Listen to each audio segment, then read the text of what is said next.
Hello everyone, welcome back. We should be getting news about the upcoming WoW expansion in the next few days, so what better time to talk about what I hope to see returning in it.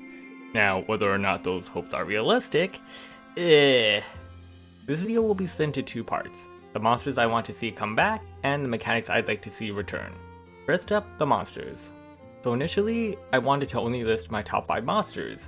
That is, until I realized that all 5 monsters debuted in Monster Hunter 4 Ultimate here in the West. What can I say? 4U was great.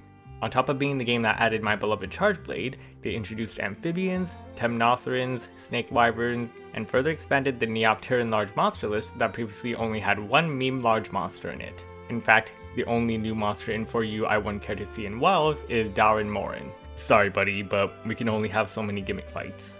Almost all of the new 4U monsters had a lot of personality and whimsy to them. Samtrios can form ice armor and also turn into a huge balloon shark. Najarala is a burrowing snake that uses sound and its scales to fight. Ketawasha swings from foliage to attack and uses its floppy ears as a mask when it enrages. Tetsukabra is basically proto-Kulu-Yaku, where it can pick up a giant ass boulder in its mouth and proceed to smash you with it in multiple ways.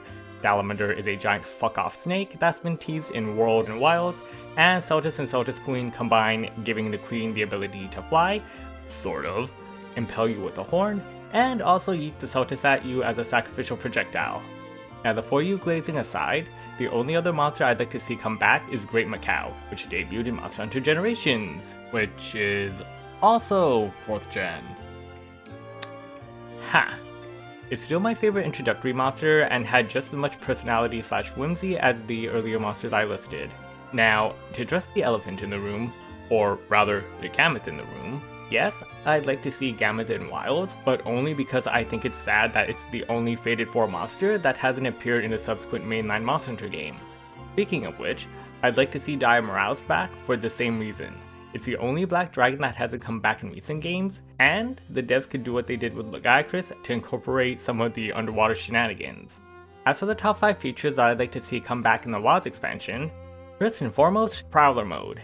Let me play as an OP Palico like you could in Monster Hunter Generations and Generations Ultimate.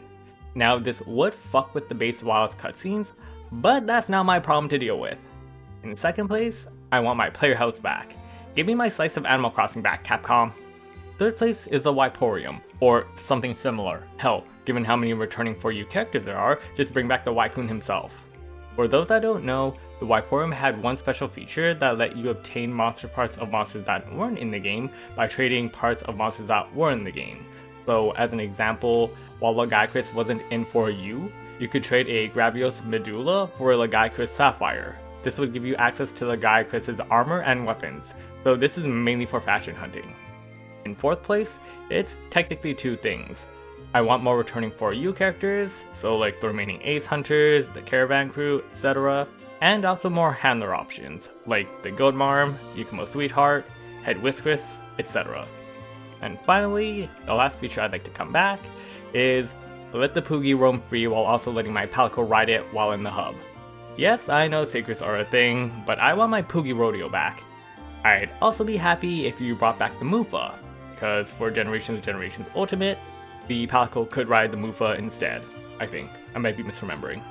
So yeah, those are my list of the things I want to see in the upcoming WoW expansion. That'll do it for this video though. As always, thanks for watching. Till next time.